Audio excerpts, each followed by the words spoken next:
guys. Thank you all for being patient as we sorted out some technical difficulties. But these guys rocks. I heard you guys fixed it? Yes. All right. So thank you, Lucia, and the rest of the room production team. We're ready to get started. I'm Susanna Pollack. If you haven't seen me the multiple times on stage making on introductions, I'm president of Games for Change. And some of you may not know is that in addition to producing our festival every year and building a community of practice, we do run programs within the community. And one of the programs that we developed 5 years ago was called the Games for Change Student Challenge.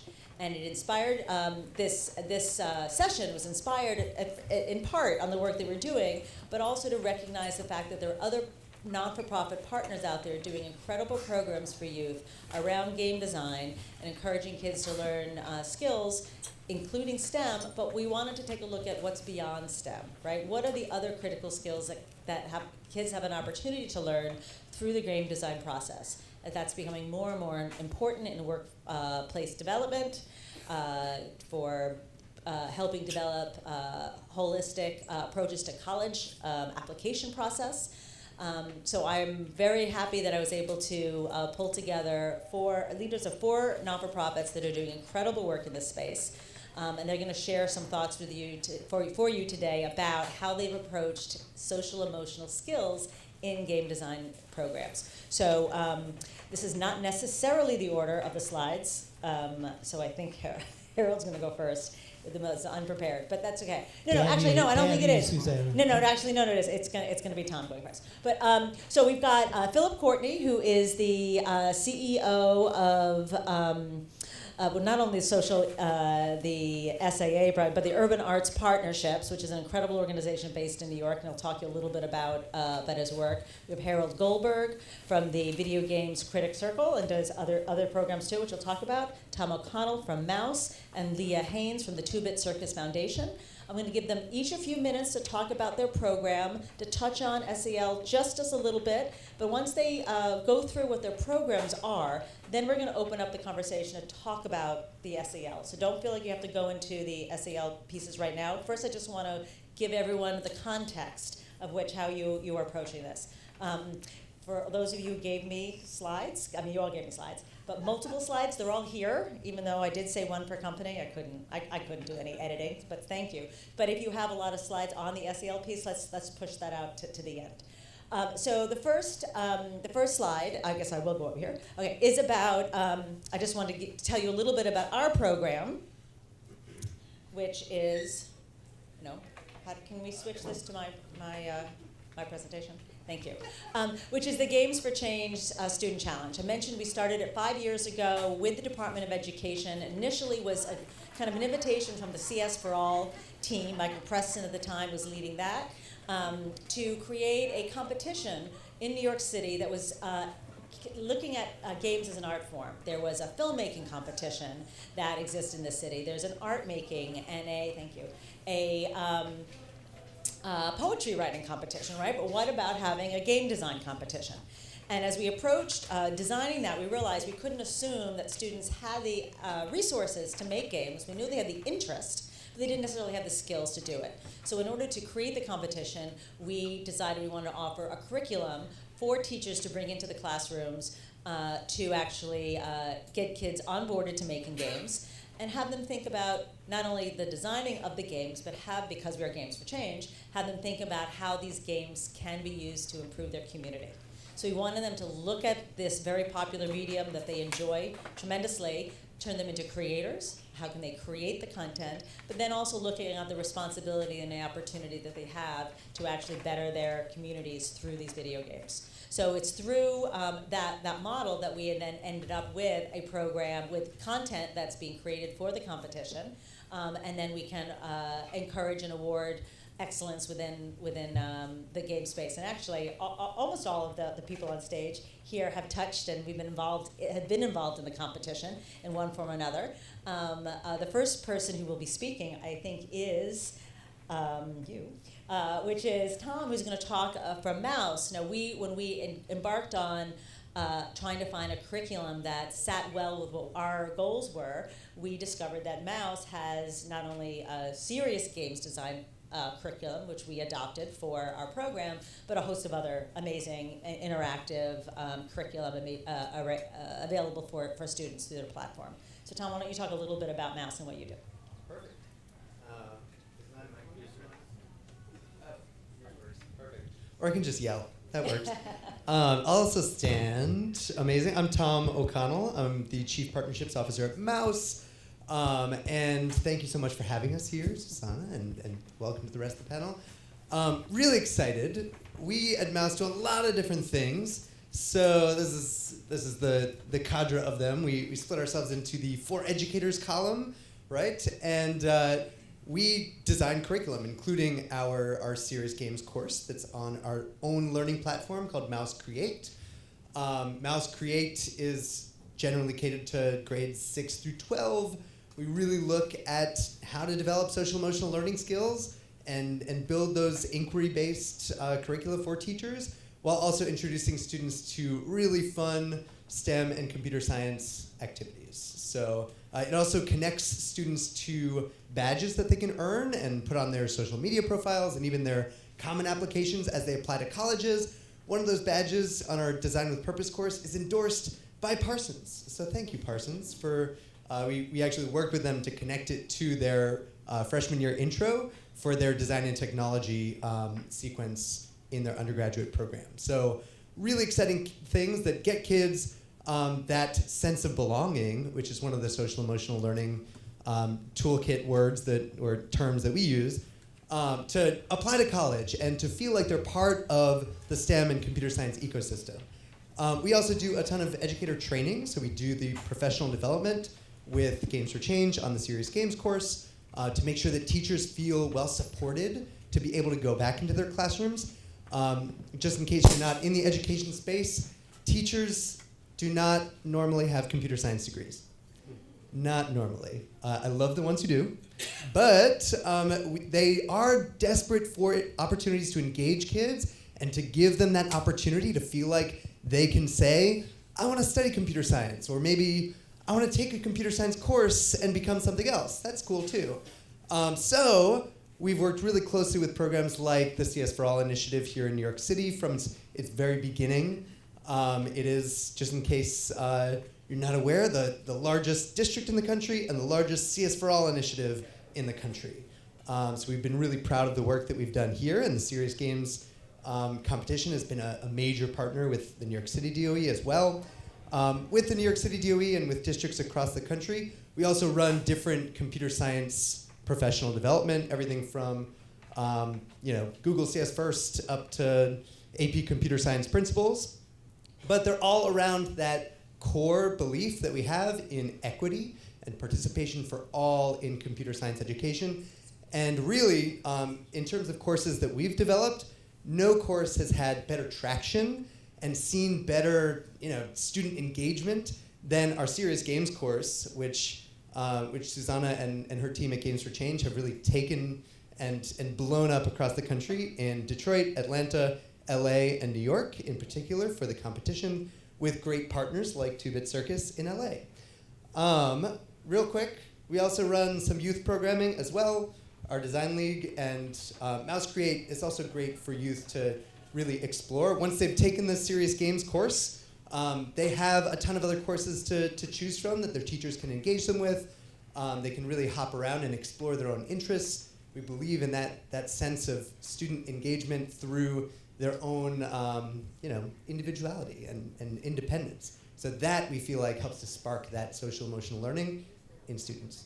I talked a lot. No, it's great, Tom. It's awesome. You guys are amazing. So Harold, I'm gonna have you go next, and I know you have a younger program and a slightly different approach that's heavy on the mentorship and the relationships. It I is. think that's something I'd love you to talk about. Exactly. I'm going to stand up as well.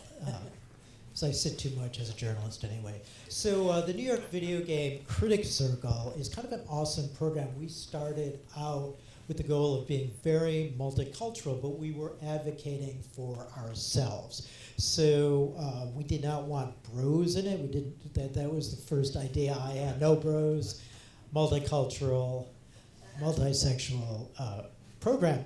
A few years ago, Catherine Soros, who's a friend of ours and now on our 501c3 board, suggested we go up to the Dreamyard Prep School in the Bronx. And the Dreamyard Prep School is in the most impoverished congressional district in the United States.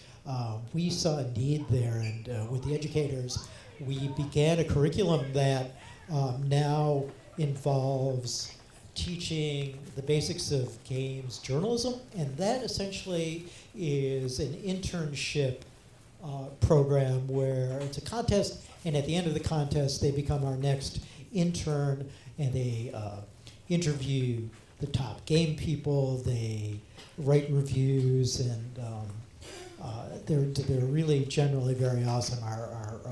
One of our star interns just walked in. I don't want to point her out, but Kamari Rennes has been very instrumental in helping us get a feel for the curriculum we wanted to do. We also teach game narrative, and that's the second semester, and that is really interesting in the sense that we have people come in and mentor. So Reggie Fils-Aimé, the just former president of Nintendo America, came to mentor and to the squeals of certain people who attended. And so Reggie will be helping us now that he's no longer president of Nintendo. Sean Layden from PlayStation has come to mentor and gave students his pathways to success, Rockstar Games. So I think it's Hideo Kojima. So the people that are hard to get to, since we have had a lot of experience in the business over the years, we're able to get to, and it's important for these kids, I think, to see people who are successful, and not only successful, but are willing to mentor them down the line. So we also offer scholarships. We start the kids at about 14 when they start at Dreamyard Prep. We take them through high school, and some of our kids are finally in college, so we'll take them through college, and then we will get them a job in either games journalism or games narrative. Because even though the game industry is changing, there's still a great need for, here's our second awesome our intern, Ronald, who just came. Ronald's a terrific writer, just like Kamari is. So I'm so glad you guys are here. You should be speaking instead of me. Some of your students? Yeah, they are two of them. So Ronald's in his first year in college, and Kamari is a junior, just about to be a senior at the Dreamyard Prep School. So we teach them also to work in teams. We give them scholarships. We also bring them to the New York Game Awards, and the New York Game Awards is a partnership with The Late Show with Stephen Colbert and The Daily Show with Trevor Noah. It's very much humor-oriented, but really is a Trojan horse for our education scholarship activities. So it's really kind of awesome. Through very little publicity, we had 400,000 viewers on Twitch.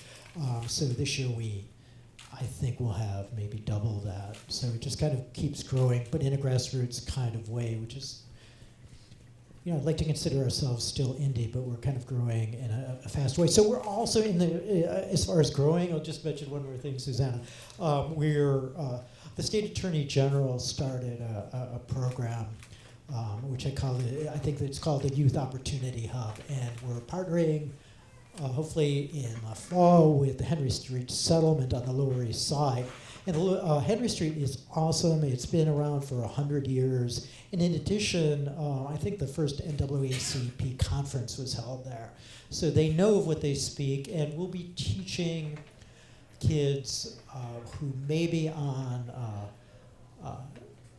pathways that are not the right pathways to get into college and learn our program. And finally, we're helping the Dreamyard create a Bronx Game Center, and we'll be teaching journalism courses there, and that'll be our first daily course this summer. So lots of things and also partnerships with Hollywood, which will bring the kids in as well. So lots of good things happening, and thank you so much for listening to that. Okay, thanks. All right, that was great. I didn't realize how much you guys are doing. You're a little indie. Yeah, get much bigger. So next I'm going to introduce Leah Haines. Leah runs 2-Bit Circus Foundation and has been our partner, as Tom mentioned, in scaling the Games to Change Student Challenge in Los Angeles. And you've been an amazing partner, and I'd love you to talk about the breadth of work that you do over there. Thank you, I will. Can you hear me? Yeah. So for those of you who were in the main room earlier this morning, you heard my board president, Brent Bushnell, and I consider myself one of the luckiest people on the planet because that is my board president. So you can go directly to the next slide. We're really interested in mergers and acquisition in nonprofit, and these are the nonprofits that we've merged with. When I met Brent and his co-founder Eric, I was running this one in the middle, Trash for Teaching, and it was a great little organization that I inherited that name with, and it was an impossible name to work with. We spent the first 20 minutes of every meeting explaining that no, it's not smelly, it is. But we literally collected the manufacturer's clean waste, used it for project-based learning. We built maker spaces in schools using all of that upcycled material. And what 2-Bit Circus brought to us was the refreshing new name and all the T in STEAM, which we were kind of low on. We would show up at different events, and Brent and Eric would be there with fire and robots and exciting things, and we'd be there with our glue guns and our trash. So now we go with all of those things together, and I think of it as when we were Trash for Teaching, we were searching desperately for a water fountain to get a drink, and now we're trying to gracefully drink out of a fire hose.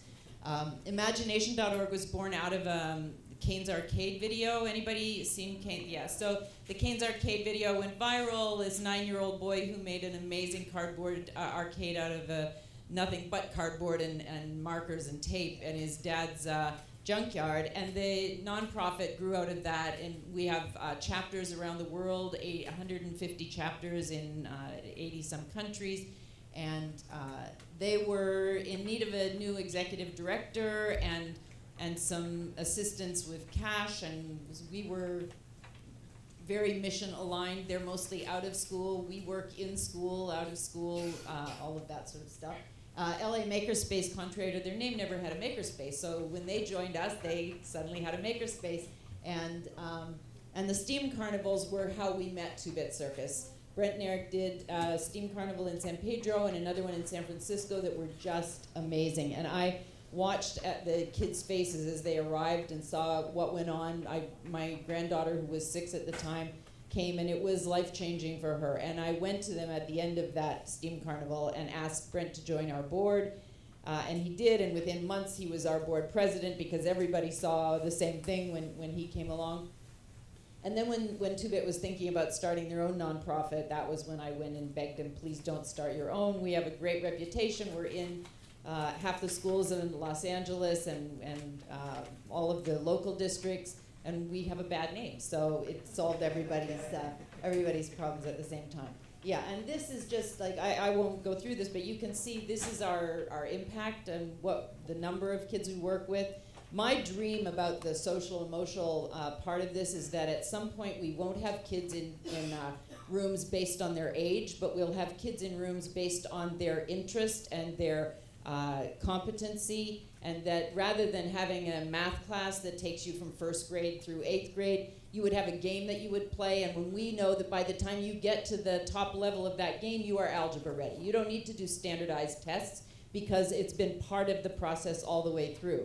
And that will help because most of the social and emotional problems that our children are having start with not fitting into the square peg that they are supposed to fit in when they are in school. A great example, I went to a one-room country schoolhouse way back before they were ever measuring for things like dyslexia, and I was considered a slow learner. It took me until I was in my 50s to go back to school, and even then, the first time I went to the school, I had such a panic attack. I left before going inside, and it took me 2 more years to go back and register, and I got so carried away I stayed and did a PhD. So I will, and our next slide is just, this is the impact of some of the, we do a pre then post survey with the kids when we build the maker spaces, and we also conduct professional development with them, so I will leave it at that.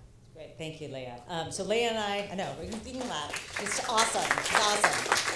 I feel so lucky that I found them as a partner, and we're gonna be growing to 75 schools take a deep breath. 75 schools in Los Angeles with a student challenge program next year. All right, our next speaker I invited not only because Phillip is an inspiration and so is the program that he runs at Urban Arts Partnership, but I met him because for the past 2 years, at least, maybe past 3 years, we're only 4 years old, or at least the Student Challenge, the students that have emerged as finalists and winners of our program have all come from his program, right? They are being coached and mentored through the SIA program, School of Interactive Arts, and I'd love, Phillip, you talk a little bit about your secret to success. Secret, I don't know. Hi everyone, how you doing? Good. Raise your hand if you're an educator. Yeah, great, wonderful, awesome. And you work in not-for-profit? Raise your hand, maybe? Okay, cool. So SIA is Urban Arts Partnership to begin with. We bring arts into schools like DreamYard. I actually used to work at DreamYard. It was the first place I ever worked. Great organization. We integrate the arts into New York City public schools, all underserved schools. But we have one program that's called the School of Interactive Arts, which is actually a physical location. It's over on 19th Street and 5th Avenue, just right up the street. Anyone is welcome to come visit anytime. And it's only about 2 years old, and the idea was that game design is the teacher.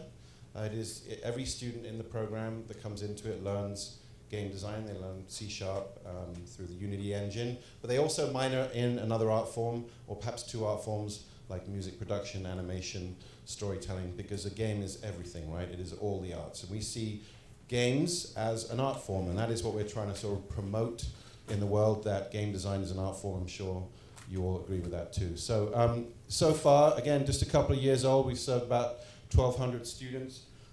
And we got this grant from the US Department of Education. Yes, the US Department of Education, they are still giving grants out. That's the good news. A $4 million grant, no less, to scale the program across 25 schools in New York City.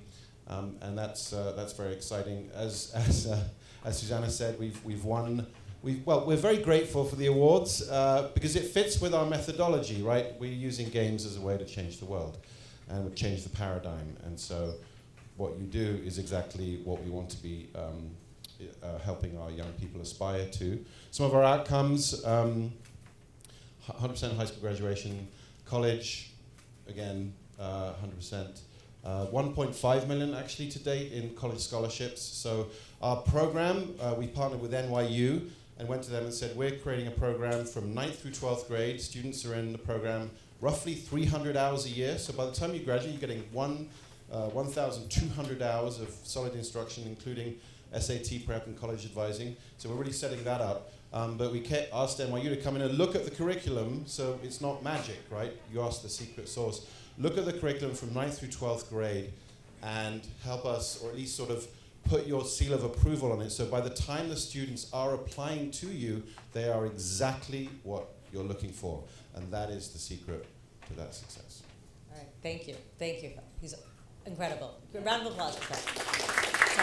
So equal appreciation here. Okay, so I do have one more slide for you, which I think this moves into the SEL conversation. I'm going to go a step further first and look at this chart. What I wanted to talk about here was about the social emotional benefits and the opportunities that we have to develop these skills with students through this process of our respective programs. And they are proving to be more and more important and recognized within many, many sectors. In fact, I do know there's someone in the audience, I saw him walk in, Dr. Anantha Durpaya from the UNESCO, who was working on a global project, which you'll hear about tomorrow, about social emotional skills, digital pedagogies, and how we can use that to transform education globally. So it is something that is relevant to all of us and important. So I think we need to talk about what it is, and then I'd love you can jump into the conversation, but what it is about this learning opportunity and how it's important to your program. Now, Phil, I know you did give me the slides. We can go back to it. Does that make sense, or do you want to start that way? Because I think in our conversations, I found it really interesting that you very formally approached through research about how you were going to integrate SEL into your curriculum from the ground up. And yes, please share. Yes. So across all of our programs, whether they're visual arts, storytelling, or game design. Oh, we just see. Sorry, now I have to do it from memory. We commit to 5 things because look, SEL is a big field, big amorphous field, quite frankly, and you can do too many things and not do anything at all, right? And so our goal is to focus on 5 different things: communication, developing communication skills, critical thinking, obviously important, creativity, obviously, self-efficacy, social awareness, and interpersonal skills. So that's a lot of jargon out there. That's why I asked how many educators in the room. Does that look like jargon, or does that look like pretty obvious? It depends. Okay, well, what do we mean by that? So through the 4 years of the program, the students are, there's an intentional curriculum around helping them advance in those 5 areas. There are these things below are just a few of the ways in which we think about that. Risk-taking, in the 9th grade classroom, we start with scaffolded risk-taking in ways that doesn't put the student on the spot, put the student in a position to be right or wrong, right? To when you get to the 12th grade, you actually are calling students out and having them present and work in complex teams and solve complex problems. So that's sort of a little bit about scaffolded risk-taking. Problem chunking is, we're teaching code, right? And code is can be scary and overwhelming. And it's very obvious when you break down the code and you just break it down like a recipe, like put eggs here and sugar there and the next step there. Then that's how we sort of think about problem chunking in terms of building confidence. And then rubber duck, does anyone know what that one is? Because of course you do. See, I only learned about it, honestly, 2 days ago from our program director. In order to solve a coding, you have like this inanimate object in front of you, and you talk to it, and it sort of tease. It's a developer's thing. No, it's a developer's thing. Maybe you. I think, as far as I know, the developers have this, rubber duck or whatever. So if you articulate what your code is and what you're doing, then you figure out yourself what the problem is because you're trying to explain it to someone else. So that helps. So duck debugging. What's your name? Noah. Okay, thank you. All right, that's it. She's from Israel. Oh, okay, great. You want to take that seat right now? So that's how one of some of the overall ways in which we think about SEL, building those skills. I'm curious, did that come in conversation with NYU when they were looking at your curriculum? No, I think that just came from the ground up on the program team. But it was how was it recognized by NYU? So that's what I'm trying to think about, universities. The part when we spoke to NYU, the thing they said is firstly and secondarily, 50% of the students in our program are young women of color, and they said that mostly it's white men applying to NYU Game Design Center, number one. Number two, that most, every game design course requires or hopes to have a student applying who has a portfolio and a finished game in all its complexity, and that only a 20% do, right? So we're not teaching kids how to create games and build that portfolio and be set up for success in that way. And so that's one of the things that they helped us really think through is how they look at that admission criteria. And that was one of the main things, is that our students graduate with at least one and often many completed games. That's great. Let's talk about game design as an art form and empathy, right? As an important social emotional skill. Do you want to take that one? Sure. Yeah. So I was just going to especially point out that in the Games for Change Student Challenge, you could also talk about this too. We have, so Mouse's ethos, this is why we connect so well with Games for Change, is tech with purpose. All of our curricula and really all the examples that we try to give to students are centered around social issues that they can help to solve in their own communities or in the global community, right?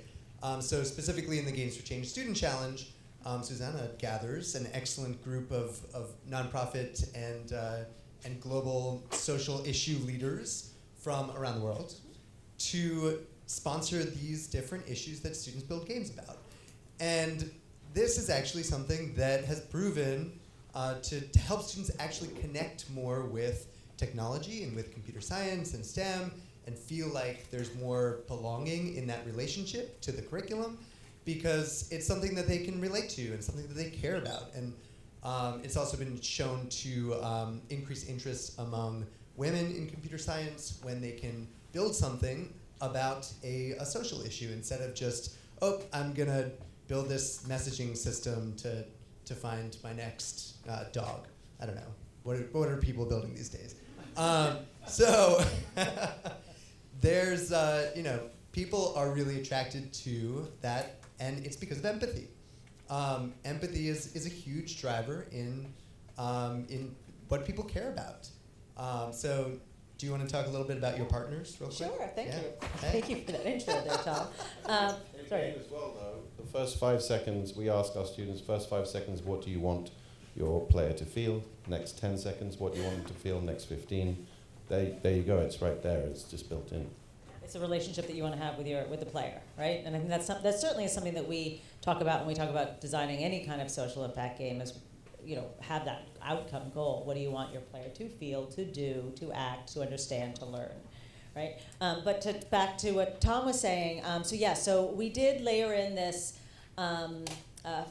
element to our program to bring in social impact themes to help engage with youth, because unlike SIA program, these kids aren't all opt-in. Like some of these teachers that participate in our program are bringing into their social studies class or their English class. So they're given a unit in which to participate in. And so we try to find ways to connect with all these students. One of the ways is through our social impact themes. For example, this past year we worked with National Geographic on a theme about endangered species. So, animals are always a good theme. That's a general one that never fails. But they had to do some research and understand about, different species that we are at risk losing and how can they contribute and how they partner in taking care of our world. We worked with the AARP on a theme around longevity. It's called Living to 100. What is our world going to be like when all of our kids, and in their case, their peers, are living much longer lives than previous generations? There's a statistic that they put forward that in the U.S. And other developed countries, that 50% of 10-year-olds will live to be 104. Now, I know that's not true in all countries, and it's not necessarily true in all demographics, but on an average in the United States, that as has been presented to me is a fact. So you're rethinking about the education system. How are you going to live your lives? How long do you want to work for? Do you want to go back to school? When you have families, and who's going to be co-living, right, as you take care of their elderly? So youth had an opportunity to really think about these issues and care about them. And if that's their point of entry to the program and they're not interested in coding, that's great too, because they're going to learn all these other skills as collaborating on a project. And much to what you were talking about is in the minors, right? We have artists. I always ask the winners if they're a team, like, what did you work on? One did the research, one did the coding, one did all the art design, one did the script, right? And that's an amazing thing that you can touch that many people. Leah, do you want to talk about that? Yeah, I was thinking that during the Games for Change Challenge, one of the things that was wonderful to see was the teamwork that took place, because when we were in school, that was called cheating. And where in this world do you work where you don't need to collaborate with others? And I found that at times when one student is feeling a little less capable of doing, then the others could gather around. It really did create community and empathy in the groups as they worked together. Because it's also especially we work with very young students as well. In the elementary schools, the kids are really afraid to try something that they don't already know how to complete.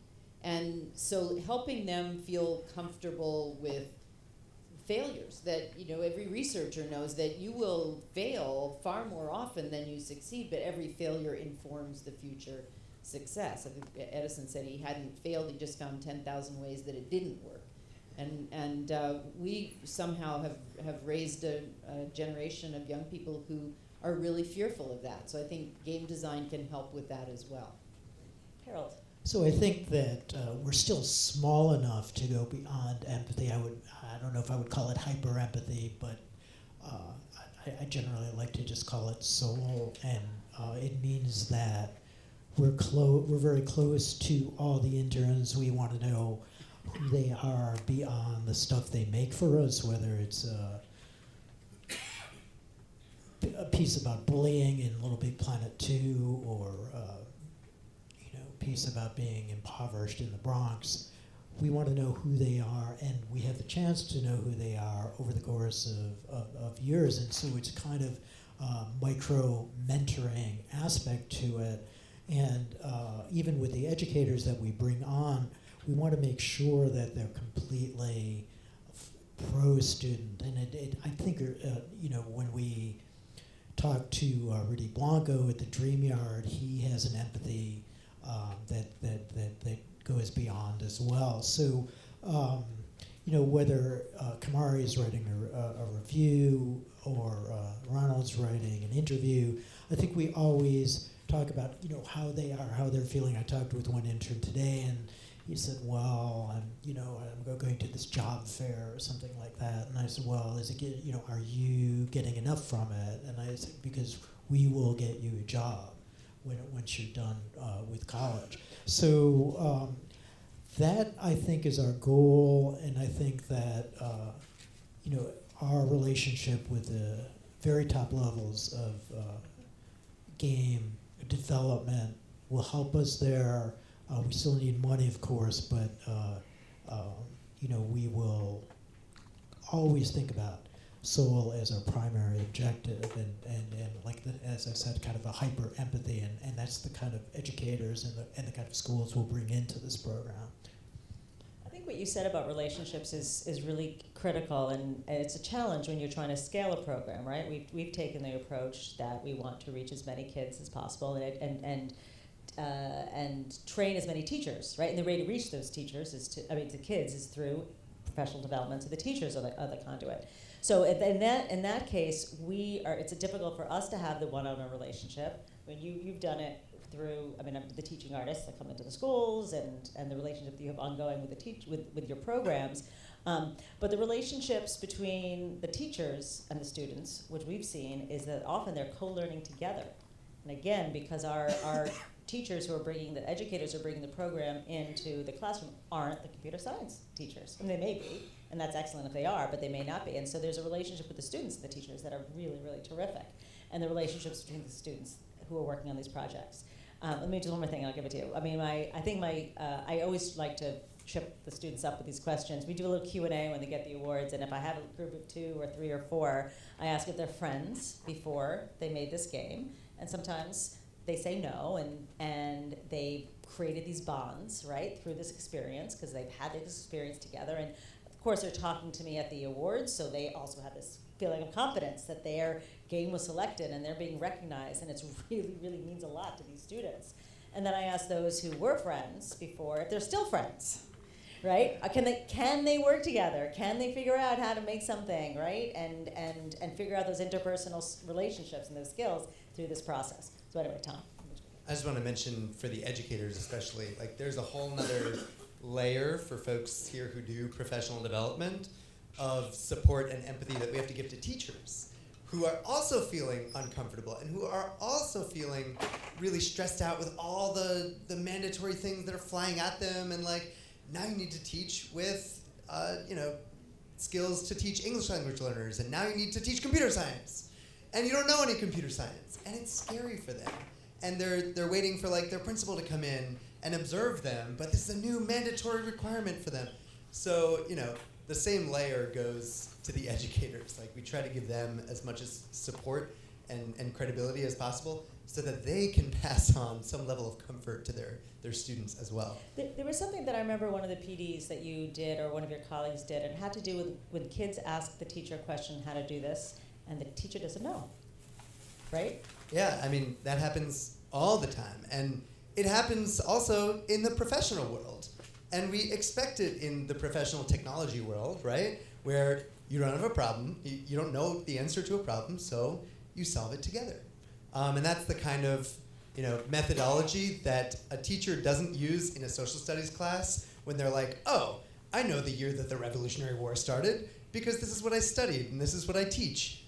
It happens in computer science. So we try to switch them to that facilitator methodology of teaching, where you're not just doing direct instruction, you're all learning together. And it's okay when you don't know the answer because you can figure it out together. And there's always Google and Stack Overflow and all the other great resources that we all have. And I think teachers have been feeling a little backed into the corner because so much of what's wrong with education is being blamed on the teachers. And we take the approach that the teachers are our rock stars and they have not been given the right support. So I completely agree. It's really about helping them feel more comfortable with the I don't know answer to a student and being able to encourage the collaboration and rather than the sage. Yeah, because problem solving is one of the SEL, one of the social emotional learning characteristics that we look for as we're teaching students. So how are you going to learn to problem solve if you don't have a problem to solve, if your teacher's giving you all the answers? All right, I think we only have a minute or two left. Anything that you feel like we should have covered or that you hope to say or to share? Any last minute thoughts? Phil, I'm going to throw it to you because you're looking up there thinking no. Because I know that, as I said, you really thought deeply about the SEL program and within your curriculum. And I was wondering if you could offer some advice perhaps to other design curriculum, developers about the relevance or how that can be approached at the very beginning of the process. Well, raise your hand if you know what SEL is. Okay, so it's about half the room. It's it's basically just a way of saying we're all human beings, right? And that we're all holistic and we're large and complex. And I just think that there's no one right way to do it. As I said before, I think that choose the things you want to go for. If you want to really go for problem solving and developing problem solving skills in students, then build a curriculum around that. Don't try and do too many things. If you want to build a culture of belonging, if you want to build risk taking, critical thinking, go for a few and build around that. And it's not that complicated. It's really just, in my view, common sense. I'm not sure that's the answer you wanted, but and also, I think that you can't do everything, right? It's something you were leading into. That if you may have on a list of 20 goals that you eventually want to accomplish, you don't have to accomplish them in the first year, or the first second year, or even the first 5 years. It will grow organically if it's a good program and you're passionate about it. Yes, well, I think I agree wholeheartedly with what Phil said about that we're all human beings, and social emotional skills are what we need in order to thrive, and that's what our students need to thrive in this world. And that doesn't have to be separate from computer science skills or STEM skills, right? And so that's what I hope the message to you is that they can coexist and they should be intertwined. And I hope you all will take some of these thoughts away and integrate it into your work. You guys are going to be all around for the next couple of hours, so please feel free to come up and chat with us. And thank you. Have a great day. Thank you.